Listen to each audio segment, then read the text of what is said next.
네, 전문가 세 분 나오셨습니다. 황태순 시사평론가, 이수희 변호사, 차재원 부산 가톨릭대 교수 나오셨습니다. 어서 오세요. 네, 안녕하세요. 네, 어서 방금 그림에도 나왔지만 친박계 조원진 의원 10시가 조금 안 돼서 들어갔다가 지금 보이고 있습니다만 박 전 대통령을 만나고 나와서 기자들에게 몇 가지 사항 얘기했네요. 네, 그렇습니다. 한 1시간 20분 정도 머물렀다고 합니다. 11시 20분쯤에 나왔는데 이런 얘기를 했다고 해요.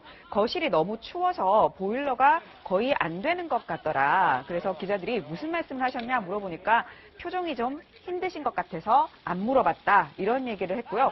또 좀 몸이 좀 안 좋으신 것 같더라. 이런 얘기도 전했거든요. 네. 조원진 의원 하면 지금 삼선 의원인데 원래 보면 친박연대 기억하시겠습니다. 2008년에 친박연대로 배지를 처음 달았죠. 그렇죠. 처음 달았고 아무래도 지역구가 대구다 보니까 또 보면 흔히 예전에 진박 마케팅 할 때 가장 앞장섰던 분 중에 한 분인데 어제도 마찬가지로 오늘 연 이틀째 지금 와서 보면 박근혜 전 대통령이 이제 안위를 좀 살피고 있는 것 같습니다. 그런데 아까 보일러 얘기하셔서 그런데 보일러 한 4년 동안 제대로 가동을 안 했다고 그래요. 네. 그래서 보일러를 갖다 어제 보니까 좀 손을 봤는데 아주 제대로 가동이 안 돼서 뭐 매캐한 냄새가 나더라. 아니 뭐 그런 얘기 있었는데 어쨌든 뭐 보면 조원진 의원 입장에서는 뭐 지역구도 그렇고 또 처음에 배지를 달았을 때도 마찬가지고 그러다 보니까 흔히 우리 표현이 뭐 적절치는 않습니다. 뭐 예전 순장조라는 표현 있지 않습니까? 네. 대통령이 이제 퇴임하시고 나면 같이 정치적 운명을 생사를 같이 한다는 그렇죠. 네, 뭐 뜻이죠. 그런 뜻으로서 보면은 아마 조원진 의원은 뭐 그런 길을 택하는 것 같습니다. 조원진 의원은 뭐 헌재 선고가 내려진 뒤에 청와대도 방문을 했다가 그때는 뭐 만나지 않겠다 해서 이제 면담이 거절됐지만 아무튼 그런 의원의 전원이었습니다. 어제 예상을 깨고 박근혜 전 대통령이 청와대를 나서서 사저로 돌아왔는데 사저 앞의 모습이 어제 아주 화제가 됐는데요. 그 모습 저희가 영상으로 보여드리겠습니다.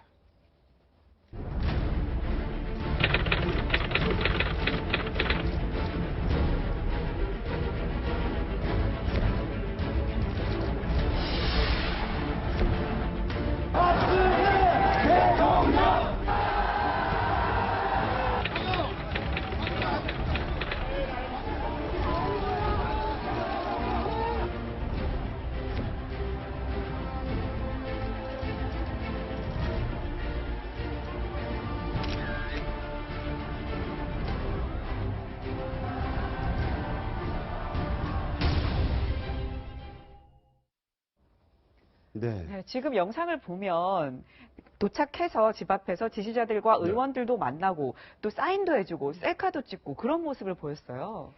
그리고 좀 모습이 의외로 밝았죠. 다들 좀 굉장히 초췌한 모습이거나. 그런 걸 예상했지만. 예, 그렇게 예상을 했는데, 역시 뭐 깔끔한 모습, 올린 머리에 화장도 단정하게 돼 있는 모습이었고, 좀, 저는 예상 외였습니다. 의외였고요. 근데, 그러니까 청와대에서 공식적으로 말하기 전에 이미 저기 지지자들을 아마 좀 뭐 친박 단체일 텐데 그 지지자들은 저 사저 앞으로 모이기를 시작을 했다는 게 아마 그쪽에서는 무슨 그 정보가 있었던 것 같아요. 근데 이전에 제가 제 그 개인적인 경험으로 나경원 그 의원이 서울시장 보궐선거를 나올 때도 그 대통령 당시에는 뭐 전직 대표로서 그 유세를 하신 건데 도와주신 건데 그때도 외력 공조직인 당에서는 몰라요. 어디서 그 어디라는 게 그동안의 박근혜 전 대통령의 그 좀 내밀한 뭐 은밀한 그런 그 좀 소통 모습이 또 한 번 또 드러난 것 같아서 저는 좀 씁쓸했습니다. 저 모습은. 네.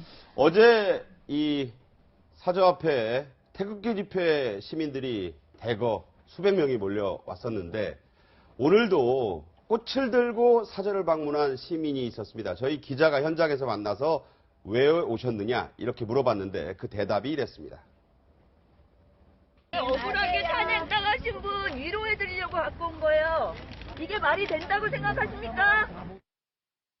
네, 어제 이 대변인 역할을 앞으로 하기로 한 민경욱 의원, 전 청와대 대변인도 그런 얘기를 했지만 사과 얘기는 없었고 뭐 억울하다는 얘기는 없었지만 진실은 시간이 지나면 밝혀질 것이다. 이 얘기로 함축됐다 이런 얘기인데 비슷한 맥락 아니겠습니까? 그렇죠. 어제 뭐 사저에 돌아가면서 밝힌 메시지 자체가 그 헌재 결과에 대해서 깨끗하게 승복하겠다는 이야기보다는 이 진실은 반드시 밝혀진다면서 끝까지 한번 해보자는 그러한 의미로 받아들여지기 때문에 과연 헌법재판소의 결정에 지금 이제 불복하는 것이 아니냐 그러한 여러 가지 그 비난들이 지금 쏟아지고 있는 상황 예. 아니겠습니까? 아마 박근혜 전 대통령 입장에서는 이 지난번 이 헌재재판소에서 최우진 인수로도 이야기를 했지만 본인을 둘러싼 여러 가지 혐의에 대해서 본인은 정말 이 결백하다는 생각이 지금도 확고한 것 같아요. 그렇기 때문에 이 지금 그 자신의 그 부득의 소치로 인해서 이 국정 게이트가 터지면서 탄핵된 부분에 대해서는 그 결과는 지고 가지만 그러나 이 일을 둘러싼 진위 여부는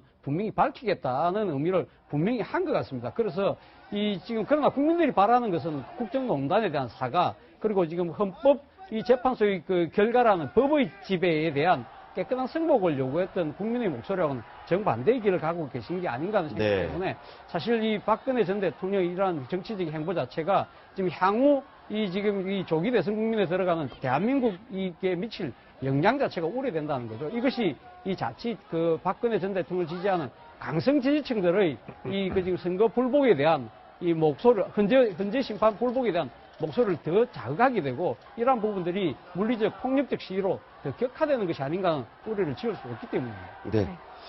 23년에 걸쳐서 다시 들어갔던 청와대를 불과 23분 만에 떠났다 이런 얘기가 나오는데 아직 영상은 공개되지 않았지만 그 길 한번 짚어보겠습니다. 네, 원래 청와대 당초에 내일쯤 아마 대통령이 퇴거를 할 것이다 이런 얘기가 어제 나왔었어요. 그러니까 그런데 오늘이죠, 그러니까. 네, 그렇죠. 그런데 갑자기 얘기가 흘러나옵니다. 대통령이 오늘 오후에 퇴거를 할 것 같다 이런 얘기가 흘러나오면서 기자들도 굉장히 당황을 했는데요. 5시 반에 이걸 공식적으로 확정을 합니다. 그리고 대통령이 저녁 식사를 하면서 참모 직원들과 인사를 나눕니다. 그리고 6시 반쯤에 이 수석 비서관들과 티타임을 갖고요. 오후 7시에 녹지원에서 직원 500여 명과 인사를 나눕니다. 저때 이제 일일이 악수를 하고 또 우는 직원도 있어서 그렇다고 그러죠. 출발 시간이 뭐 자꾸 늦어졌어요. 네. 그리고 어둠 속에서 결국 퇴거를 하게 됩니다. 그 시각이 7시 16분이었고요. 그리고 7시 38분에 삼성동 사저에 도착을 했습니다. 네. 굉장히 좀 전격적으로 이루어졌어요. 예, 한광옥 청와대 비서실장 등 참모진들 그리고 김관진 국가안보실장, 박흥렬 경호실장 등과 나눈 대화 내용이 화제가 됐는데 일부는 눈물을 계속 흘렸다고 합니다. 이 자리에서 박 전 대통령 경제나 외교, 안보, 복지 등 분야에서 좋은 정책을 많이 추진했는데 잘 마무리하지 못해 안타깝다. 잘 마무리해달라. 이런 얘기. 자, 마무리란 얘기가 2번 연속 나왔는데 이 얘기가요. 사저에서 민경욱 의원, 청와대 대변인을 지냈던 민경욱 전 대변인 의원을 통해서 이렇게 확인됩니다. 제게 주어졌던 대통령으로서의 소명을 끝까지 마무리하지 못해 죄송스럽게 생각합니다. 저를 믿고 성원해 주신 국민 여러분께 박근혜 전 대통령이 헌재 결과에 승복한다고 합니까? 그런 말씀은 없으셨습니다. 진실이 밝혀진다는 게 어떤 의미입니까? 말씀 그대로 받아주시면 되겠습니다. 검찰 수사에는 응하실 계획이십니까? 그런 말씀 여쭤볼 기회가 없었습니다. 자, 일문일답에 나오죠, 이수희 변호사님. 승복 얘기, 아까 차 교수 말대로 전혀 없었고, 검찰 수사에 대한 입장이 녹아 있어요, 저기에. 예. 그러니까 이제 앞으로 있는 것은 그 형사 재판이 남아 있는 거죠. 그러니까 그러기 위해서는 검찰의 수사를 받아야 되는데 거기에서 뭐 뇌물이라든가 뭐 그 잘 쓰셨던 표현이 엮었다라는 거였잖아요. 엮이고 엮였다. 예. 너무 엮었다. 그럼 뭐 그 엮었다라는 그 진실이 밝혀질 걸로 기대를 한다는 의미인 것 같은데요. 뭐 그거는 뭐 형사 피의자가 무죄를 주장하는 거를 탓할 수는 없죠. 예. 문제는 이제 헌재 판정에 대해서 안고 가겠다라는 말로는 상당히 부족한 거 아니냐는 생각이 들고요. 그리고 민경욱 뭐 마치 무슨 사저 대변인처럼 됐는데 민경욱 의원도 청와대 때도 저러지 않았어요? 그 뭐 백불이라고 그러죠. 그 기자들이 더 물어보면 무슨 뜻이냐고 물어보면 백브리핑. 예, 뭐 그냥 저기 그대로 받아달라 뭐 그 여쭤볼 수 없었다. 지금도 똑같은 거예요. 네, 헌재 그대로만 뭐 예. 받아달라 이런 얘기죠. 저는 참 그 박근혜 전 대통령께서 그 퇴임 후, 그러니까 이 파면 후의 모습이 그 이전에 공도 많잖아요. 뭐 저 진보당의 저기 통진단 해산이라든가 아니면은 뭐 대북 관계에 있어서의 한결같은 기조를 보였던 거 그런 것들은 그래도 공적으로 받아들일 수 있고 보수 쪽에서는 그런 면에서의 평가를 해주고 있는데 이런 모습으로 인해서 그런 평가까지도 좀 폄하될 수 있지 않냐는 면에서 참 안타까웠습니다. 내내. 네, 어제 그 대통령 사저 앞에는 예. 이 친박계 의원들이 총 출동을 했습니다. 보시면 자, 어제 한 10분 지지자들을 만나는 상황에서 7분을 만났는데요. 저희가 어떤 내용을 서로 얘기를 일단 했는지 저희가 취재를 해봤습니다. 그림을 좀 보면서 일단 설명을 해드리죠. 서청원 의원 마스크 쓰고 왔는데 부인도 같이 왔어요. 부인도 같이 왔죠. 그 옆에 김진태, 조원진 의원의 모습이 보이고 전화를 걸고 있는 듯한 모습이 대구의 그 정종복 의원입니다. 그리고 옆에 3인의 전직 비서실장들이 있어요. 자, 허태열 초대 비서실장, 이병기 2대 비서실장, 오른쪽에 이원종 전 비서실장, 한광욱 비서실장은 청와대에 남았으니까 청와대 없습니다. 나왔죠. 예. 자, 이 자리에서 힘내시고 건강 잘 챙기시라. 고생 많으셨습니다. 감사합니다. 김진태 의원하고 얘기를 제일 길게 했다. 한 10여 초 했다. 네. 다수 의원들 잘 모시지 못해 죄송하다 했더니 바쁜데 나와주시고 항상 힘이 되어줘서 감사하다. 이렇게 얘기했다고 하죠.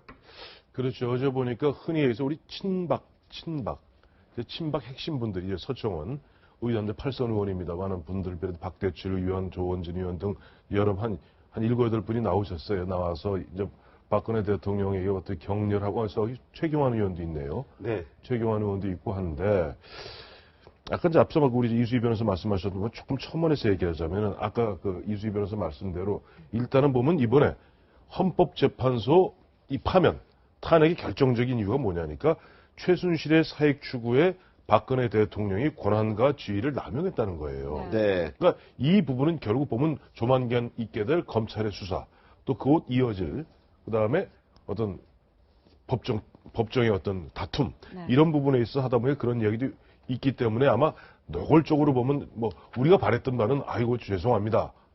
잘못했습니다. 근데 저는 그까지는 아니더라도 최소한 박근혜 대통령 4년 넘게 대한민국 대통령 하신 분 그분 때문에 국론이 분열되고 보면은 그야말로 이렇게 갈려 있으면은 거기에 대한 더 송구스러움과 죄송스러운 마음은 표현했어야 되는 것 아닌가 네네. 하는데 지금은 세간에 들려나온 얘기 뭐냐니까 정치의 복선이 깔렸다는 거예요.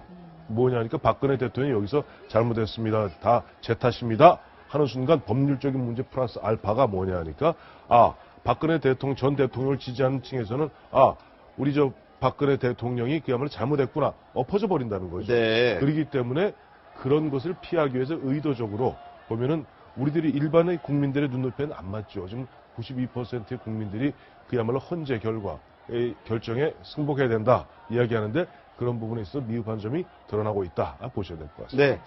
박근혜 전 대통령의 눈물도 화제가 됐습니다. 민경욱 의원이 전하는 얘기를 들어보면요. 이랬다는 겁니다. 사저에 들어갈 때부터 눈물이 볼에 흐르고 있었다. 밖에서는 애써 웃는 표정을 지은 것이다. 사저 안으로 들어가서 얼굴을 보니까 볼의 화장이 눈물 때문에 지워져 있었다. 이렇게 민 의원이 전했고 만감이 교차했을 거다. 이건 본인 얘기입니다. 박 전 대통령께서 하신 말씀에도 여러 가지가 녹아져 있다고 보면 될 거다. 대통령께서 아까 말씀하신 걸 또박또박 얘기해 주셔서 제가 써서 가지고 나와 발표한 거다. 이거는 민경욱 의원이 본인의 소회를 얘기한 것이고요. 친박계 이번에 아주 많이 나타났던 윤상현 의원 이렇게 얘기했죠? 네, 윤상현 의원은 자신의 SNS에 그동안 식사도 잠도 제대로 못하셨을 텐데 지친 마음을 달래고 편안한 밤을 보내시길 바란다. 진실은 밝혀질 것이라는 대통령의 말씀에 저는 동의한다. 이렇게 지금 얘기를 했습니다. 윤상현 의원 조금 전에 차를 타고 박근혜 대통령 사저에 도착을 했다고 해요. 네, 그러면서 자, 아까 이제 얘기를 하기 위한 겁니다. 친박계 생각은 이렇다는 겁니다. 만약 박 전 대통령이 자기 혐의를 인정하고 엎드리는 모습을 보이면 그나마 남은 지지층마저 다 떨어져 나가 재기의 기회가 완전히 사라질 것이다. 자, 그런 의도가 있다는 거고요. 그래서 또 이런 얘기를 했다고 합니다. 진보 정권이 만약 들어선다 해도 이번 대선에서 대구 경북 지역에선 박 전 대통령에 대한 동정 여론이 불고 있기 때문에 현재의 분위기와 구도라면 2, 3년 뒤쯤에는 이 지역을 중심으로 탄핵에 대한 새로운 평가가 나올 수 있다. 이런 주장인데 차 교수 어떻게 보십니까? 뭐 그런 의도를 분명히 갖고 있는 것 같습니다. 네. 박근혜 대통령이 대통령직은 파면당했지만 본인은 이 타의에서 대통령직에서 쫓겨난 부분에 대해서 받아들일 수 없다는 거 아닙니까? 그래서 이 자신의 그 지지층을 중심으로 해서 앞으로도 계속적으로 정치적 행위를 계속하겠다는 뜻을 저는 분명히 하고 있는 것이 아닌가 하는 생각이고요. 네. 바로 이 박근혜 전 대통령의 뜻에 또 이 지금 친박의 이 골수 친박으로 불리는 그런 정치 인들이 적극적으로 지금 호응하는 모습을 보이고 있다는 겁니다. 그렇기 때문에 지금 박근혜 전 대통령이 본인이 지금 이야기했듯이 지금 진실을 밝히지 않은 부분에 대해서 과연 그렇다고 한다면 박근혜 전 대통령 혼자서 그 지금 밝힐 수 있는 게 아니지 않습니까? 그렇다고 한다면 검찰이 수사에 나설 것인데 네. 아마 그 검찰 입장에서도 절대 물러설 수 없는 한판의 형사싸움이 될 거라는 생각이 들고요. 저는 뭐 그 형사 이 수사가 진행이 된다고 한다면 박근혜 전 대통령을 둘러싸고 있는 여러 가지 증거들, 증인들이 많기 때문에 결국 아마 박근혜 전 대통령이 유죄 판결을 받을 가능성이 높다고 봅니다. 그럼에도 불구하고 본인은 그런 그 형사적인 처벌을 받고 난 이후에도 아마 정치적 재기를 하겠다는 의지를 분명히 갖고 있는 것 같습니다. 그것이 이 지금 이제 친박계 정치인들 입장에서도 박근혜 전 대통령을 중심으로 해서 하다 못해 안 되면 TK 자민련 형태라도 가보자는 그런 생각도 아마 계산을 머릿속에 두고 있는 것이 아닌가 하는 생각입니다. 네. 이영선 청와대 전 행정관이 이 경호팀에 합류했다는 소식은 앞서 전해드렸는데 사저 안에서의 생활을 누가 그러면 도와줄 거냐 이런 얘기가 있었죠. 바로 저 사람 윤전추 행정관이 사저로 들어가는 모습이 찍혔어요. 그리고 70대의 요리사가 들어가서 보좌를 한다. 음식 수발 같은 걸 든다. 이런 얘기가 나오고 있습니다. 윤전추 행정관 같은 경우에는 약간 좀 이게 어제 찍힌 모습인데 예. 눈도 빨갛고 코도 네. 빨간 게 좀 운 듯한 모습이에요. 네, 울고 같이 나온 것 같아요, 청와대를. 예, 그러니까 이제 윤전추 행정관이 지금 사표를 낸 것으로 지금 알려져 있는데 네. 사표 안 내고 지금 현직 행정관이 저렇게 행동했다면 저건 더 큰 문제인 거고요. 아마 이제 그 대통령을 옆에서 보필한 사람들은 인간적으로도 많은 슬픈 날이었을 거예요, 네. 어제. 그러니까 윤전추 전 행정관의 뭐 개인적인 저 감정에 대해서는 저는 뭐 다분히 인간적으로 이해가 갑니다. 그런데, 좀 아이러니하게도 이런 지금 일상사를 챙겨줘 왔던 것이 이전까지 최순실이었는데, 그렇죠. 최순실이 지금 지금 구치소에 있고 당분간 이제 못 나오는 상황에서 챙겨줄 사람이 윤전추 전 행정관일 뿐일 거라고 이제 예상은 했죠. 근데 그대로인 건데 저는 좀 관심을 갖는 게 이영선 행정관이에요. 예. 이 경호팀으로 지금 부서를 옮겼다는 거잖아요. 그렇죠. 근데 경호라는 거는 신변의 안전을 지켜주는 것이 경호의 업무인 거지 잡무를 하는 게 경호의 업무는 아니잖아요. 네. 근데 우리나라 같은 경우에는 되게 뭐 경호 경비가 잡무까지도 좀 이렇게 겹치는 면이 있어서 혹시 뭐 이영선 행정관이 그런 잡무까지 하고 이러면 나중에 또 다른 구설이 또 있을 수도 있겠다는 생각도 들고 또 하나는 다들 위증죄로 지금 기소가 된 사람들이에요. 그렇죠. 그리고 일정 부분에 있어서는 공범 관계인 거예요. 주범과 네. 종범의 차이는 있지만 그 사람들이 다 같이 어울려 있다는 것도 저는 정말 아이러니하다는 생각이 듭니다. 네. 근데 이영선 씨는 이제 저는 제2부속실에 행정관을 하다가 제2부속실이 없어지면서 경호실 경호관들이 아예 경호관으로 직렬을 바꿔버렸어요. 예, 갔죠. 예. 그렇기 때문에 아마 이번에 박근혜 전 대통령의 경호팀, 아무리 파면된 대통령이라 할지라도 5년, 10년 동안은 청와대 경호실에서 경호를 해줍니다. 그건 사실 경호도 해주는 거지만 일종의 약간의 감시도 하는 거예요. 거기에 보면 한 20명 남짓의 경호관들이 파견되는데 아마 그쪽 파견되는 경호관 팀에 이영선 씨가 합류하는 것 같습니다. 네. 네, 박근혜 대통령의 그 어제 사저 메시지에서 정치권의 반응은 극단적으로 엇갈렸습니다. 직접 들어보시죠. 박 전 대통령은 끝내 국민이 아닌 자신과 친박을 선택했습니다. 퇴거하는 그 순간까지 국민 앞에 뉘우친다는 말 한마디는 구사하고 진실을 운운하시며 사실상 불복이나 다름없는 선언을 했습니다. 불복이라면 그에 따르는 책임은 몇 값을 더 커질 것이라는 것을 분명히 강조합니다. 헌법재판소는 대통령의 위법 행위가 국민의 신임을 배반했다고 결정을 했습니다. 이런 헌법재판소의 결정에 불복하는 것은 법치국가의 근간을 뒤흔드는 것이고 국민에 대한 배신이고 헌법에 대한 배신입니다. 당의 침을 지우는 일이 없도록 각별히 조심해 주시기를 바랍니다. 자유한국당의 대선 후보로 출마하고자 하시는 분들은 더 막중한 책임감을 가져주시기를 당부드리는 바입니다. 박근혜 전 대통령이 아직은 자유한국당 당원이기 때문에 임명진 위원장으로서도 저런 말을 한 게 아닌가. 각별히 좀 본인이나 후보들이나 좀 주의해달라. 그렇죠. 그러니까 지금 자유한국당 빼고 나머지 지금 정당들은 지금 박근혜 전 대통령의 어제 그 사저 기가 메시지에 대해서 상당히 부적절하다고 지금 일제히 한 목소리를 내고 있지 않습니까? 그렇죠. 비난하고 그런데 있죠. 지금 자유한국당만 지금 여기에 대해서 공식적인 논평을 하지 않고 있습니다. 사실 이 탄핵 심판이 진행되고 있을 때 자유한국당의 원내대표인 정우택 원내대표가 이 4당 원내대표와의 회동에서 제일 먼저 제안했던 것이 헌재경과에 우리 깨끗이 승복하자는 제안을 했고, 그렇죠. 그때 다 각 당의 원내대표들이 구두로 합의를 했던 거거든요. 네. 그런 측면에서 본다고 한다면 자유한국당이 제일 앞장서서 이 헌재 결과의 승복에 대해서 이야기를 하면서 아울러서 박근혜 전 대통령에 대해서도 깨끗한 승복을 아마 촉구해야 되는 입장임에도 불구하고 앞서도 제가 말씀드린 것처럼 지금 당의 지금 아직도 지금 주류를 형성하고 있는 강성 친박계의 눈치를 그대로 여전히 보고 있는 것이 아닌가 생각이고요.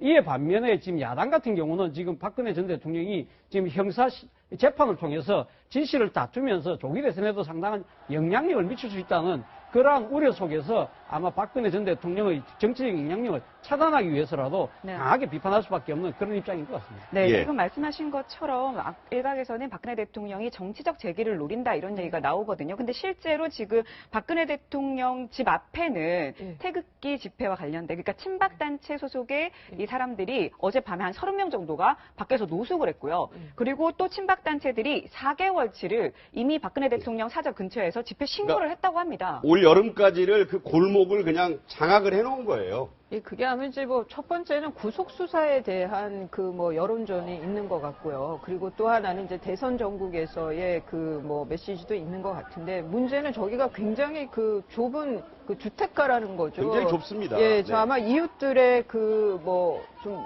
여론도 안 좋을 것 같아요. 그리고 지금 보시면 저렇게 지금 길에서 노숙을 하고 있는 거거든요. 예, 그리고 저게 또 초등학교가 담벼락 하나 가지고 바로 가까이 또 겹쳐 있고 초등학교 하자는데 있습니다. 저런 모습은 저는 좀 썩 좋은 모습으로 보이지는 않는데 글쎄 이 표현이 거친지는 몰라요. 저는 자중자야 하시라고 민경욱 의원이 말씀을 하셨다고 하는데 대통령께 저는 자중자야도 중요하지만 저는 지금은 자숙해야 되는 기간이라고 생각을 합니다. 네.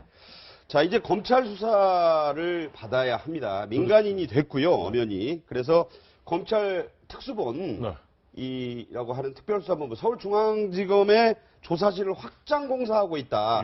이게 이제 민간인 박근혜 전 대통령을 지금 수사하기 위한 준비다. 이런 얘기 나오네요. 영상 녹화실이죠. 네네. 영상 녹화실. 비디오 녹화실. 그렇죠. 영상 녹화실인데 예전에 노무현 전 대통령이 그 당시 대검 중수부에서 조사를 받지 않았습니까? 그때 수사받을 때 갔던 곳이 그곳이에요. 네. 근데 대검 중수부가 폐지되면서 그것이 없어지고 아마 보면은 지금 거기에 보면 서울중앙지검에는 그러한 규모의 거의 그러니까 그게 한 51제곱미터 그러니까 평수로 따지면 한 16평 정도 되는 꽤 큰 조그만 아파트만 해요. 그렇죠. 거기에 보면은 조사할 수 있고 그다음에 쉴 수 있고 심지어는 철야에서 할 수 있도록 조그마한 침대도 있고 그런 구조였다고 그래요. 근데 그것이 이제 없고 하다 보니까 이번에 아마 보면 서울중앙지검에서는 박근혜 전 대통령의 소환 조사를 갖다가 염두에 두고 예전 대검 중수부에 있던 한 51제곱미터의 영상 녹화실을 다시 만들고 있다고 합니다. 네, 검찰에서는 그 부분에 대해서는 이 박근혜 전 대통령 수사와는 무관한 것이다 이렇게 얘기를 했습니다. 어쨌든 근데 왜 이틀 전부터예요? 네. 어쨌든 그렇게 무관하다고 할 때 무관한 적이 별로 없었고요. 이번 주 안에는 어떤 식으로든 수사에 대한 검찰의 입장이 나올 것으로 알려지고 있습니다. 이 부분 지켜봐야 되겠고요. 박 전 대통령이 청와대를 떠날 때 또 한 분의 여성은 헌법재판소를 오늘 떠납니다. 바로 이정미 헌법재판소 소장권한대행. 이번에 단호한 낭독, 주문 선고와 헤어롤 등으로 인해서 많은 화제가 됐던 분인데 퇴임사가 나왔습니다. 그중에 중요한 대목 들려드리겠습니다. 흔히 얘기하듯이 큰 과오 없이 무사히 소임을 다할 수 있었다는 점 다행스럽고 고마울 따름입니다. 참으로 고통스럽고 어려운 결정을 하였습니다. 헌법재판소는 이번 결정을 함에 있어서도 헌법과 법률에 따라 공정한 절차를 진행하면서 헌법을 구현해내기 위하여 온 힘을 다하였습니다. 네, 이정미 재판관 오늘 오전에 11시에 그 퇴임식을 했습니다. 그 네. 자리에서 아까 들으신 것처럼 대통령 탄핵, 참으로 고통스럽고 어려운 결정이었다라고 얘기를 했습니다. 그렇죠. 뭐 본인이 헌법재판소 소장의 또 권한 대행을 맡아서 사실 그 헌재 심판을 주도적으로 이끌지 않았습니까? 그렇죠. 그리고 그 과정에서 대통령 법률 대리인단 측의 또 이래 법정에서의 그 여러 가지 막말 논란 그런 그 소동이 있었음에도 불구하고 상당히 그래도 매끄럽게 이 재판을 잘 진행을 했거든요. 그리고 무엇보다도 본인이 지금 오늘 퇴임합니다만은 퇴임 전에 그 지금 선고를 내림으로써 자칫 잘못하면 7인 체제가 또 나올 수밖에 없던. 지금은 7인 체제가 됐고요. 그렇죠. 이제 7인 체제가 되는데 이제 지금 그 헌법재판소의 이 재판관이 7명 체제에서 이 탄핵을 심판해야 될 뻔했던 그런 위기를 아마 가까스로도 넘기고 그리고 또 이 지금 헌법재판의 그 진행 과정을 놓고 이제 국론이 또 상당히 양분되면서 여러 가지 또 이 바깥에서의 물리적 충돌이 있었음에도 불구하고 헌재가 그나마 중심을 잘 잡고 그래도 현명하고 빠른 결단을 내렸기 때문에 상당히 그래도 지금 이제 진정기미로 접어드는 것이 아닌가 하는 생각인데요. 아마 이정미 헌법재판관으로서는 아마 개인적으로도 상당히 큰 보람이 있는 그런 결정을 한 것이 아닌가 하는 생각입니다. 네. 이정미 재판관 소장권한대행 마지막 날 선고가 있던 날이죠. 그러니까 지난 금요일 아침에 나오면서 경황 없이 나오느라고 머리에 헤어롤 2개가 꽂혀 있는 모습. 이게 이제 많은 화제 또 논란이 됐고 뒷목을 2번씩이나 잡던 모습. 박근혜 전 대통령의 대리인단과 치열한 설전을 벌여서 화제가 되기도 했는데 이게 지금 상당히 본인에 대한 위협 요소로도 작용을 해서 그렇죠. 퇴임 후에도 최고 수준의 경호를 지금 경찰이 해줄 거다 이런 말 나옵니다. 저 뒷목을 잡던 때 어떤 말이 오갔었는지 다시 한번 들어보겠습니다. 지난달 22일입니다. 말씀이 조금 지나치신 것 같습니다. 잠깐만요. 조금 네, 언행을 죄송합니다. 조심해 주시기 바랍니다. 제가 수석 대변인이라는 말씀은 감히 이 자리에서 하실 수가 없으시죠. 그렇게 오해될 수 있다는 뜻입니다. 김평호 변호사님, 지금 저희가 굉장히 모욕적인 언사에 대해서도 굉장히 참고 진행을 하고 있었습니다. 그런데 지나치십니다. 아니 뭐가 지나쳐요? 저는 법을 설명한 것밖에 아무 설명이 없었습니다. 그만큼 저희 재판이 공정하게 또 저희로서도 최선을 다해서 진행하기 위해서 노력해 왔다는 것은 이 법정에 계신 청구인 대리인이나 피청구인 대리인 그리고 방청객 여러분 온 국민이 지금 동영상으로 다 보시고 계십니다. 저분이 마산뿐이라 말이 엄청 빠른데 굉장히 빨라요. 예, 화제가 됐어요. 저 부분도. 네. 2월 22일이죠. 김평호 이제 변호사하고 격돌을 하는 그런 대목이었는데 또 김평호 변호사도 이번에 기록을 하나 세웠죠. 헌재에서 최장 필리버스터링 아니 최장 변론. 그러니까 필리버스터링 변론이라고 그렇죠. 했죠. 근데 네. 1시간 한 40분, 1시간 40분 거의 100분 정도를 얘기했는데 그중에 약간 이제 그 얘기했던 그 대목 부분에 대해서 보면은 이정미 당시 권한대행 같은 경우는 목을 잡고 이 보도된 바에 따르면 그날 아마 뭐 헌법재판관 8분이 굉장히 조금 뭐 격하게 되었던 것 같아요. 그렇다고 봐야겠죠. 예, 그래서 예. 그날 모르겠어요. 그날 다 나와서 뭐 통음을 하셨다 하는 그 기사가 있더라고요. 근처 한정식 집에서 네. 술을 좀 꽤 드셨단 꽤 말이죠. 드셨다. 네. 굉장히 그날 아마 만취한 분은 없었지만 통음을 하셨다라고 굉장히 좀 뭐라 격앙되는 분위기에 통음을 했다. 그러면 여성인 이정미 재판관도 꽤 드셨다는 얘기가 되네요. 글쎄, 그건 이제 정확히 모르겠습니다만. 네. 하여튼 8분이 그래도 꽤 많이 드시면서 아마 김평호 당시 변호사를 갖다 좀 뭐랄까 굉장히 불편한 심기를 갖다가 서로들 갖다가 좀 나누었던 것 같습니다. 네, 이정미 재판관 하면 무엇보다 헤어롤이 굉장히 유명하지 않았습니까? 그래서 그런지 그 촛불 집회 때 이 시민들이 정말 많이 저 헤어롤을 패러디하고 길에 나오는 사람들이 많더라고요. 그러니까 금요일 직후에 있었던 마지막 촛불 집회 때 저게 이제 방송인 김미화 씨가 똑같이 자기도 해서 올린 거예요. 저거 이제 본인의 패러디 영상이 올라왔고 토요일 촛불 집회 현장에서도 일부러 저거 하고 나온 분들이 꽤 있더라고요. 그러게요. 지금 이제 그 이정미 재판소장 권한 대행의 헤어롤 자체가 지금 AP통신을 통해서 전 세계적으로 타진이 됐습니다. 그래서 이 어떻게 보면 박근혜 전 대통령이 올림머리 한다고 해서 뭐 세월호 7시간 대처를 잘못했다는 여러 가지 논란이 있지 않았습니까? 그러한 거와 대비되는 측면에서 또 다른 대한민국의 그 이 헌법재판소를 이끄는 이 또 여성 재판관의 일하는 모습으로 또 아주 그 반대되는 한 사례로 상당히 많이 지금 인구에 회자되고 있는데요. 지금 뭐 혹자는 그런 이야기도 해요. 지금 그 이정미 헌법재판소장 머릿속에 감겨져 있던 저 헤어로를 네. 역사박물관에 보내야 되는 것이 아니냐. 네. 그렇게 주장하시는 분들도 계시더라고요. 네.